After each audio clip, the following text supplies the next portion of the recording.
Kondisi Tukul Arwana kian membaik. Express Center 4 Mata lakukan fisioterapi dan perbaikan gizi. Update kondisi terbaru Tukul Arwana pasca menjalani perawatan di rumah. Tukul Arwana sudah menunjukkan perkembangan kesehatan yang amat baik.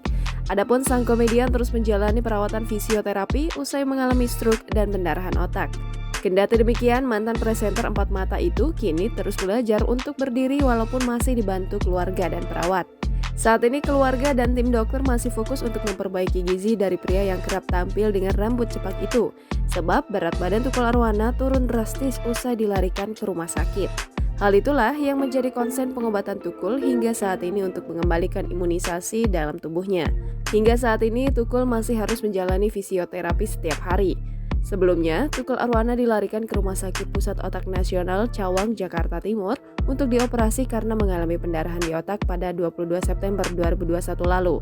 Setelah dioperasi, dokter mengatakan terdapat pendarahan yang terjadi di otak dan kemungkinan karena hipertensi. Kini, kondisi Tukul Arwana kian membaik dan pada 16 Oktober Tukul sudah kembali ke rumahnya. Dengan catatan, Tukul harus rutin untuk check up atau menjalani sejumlah terapi.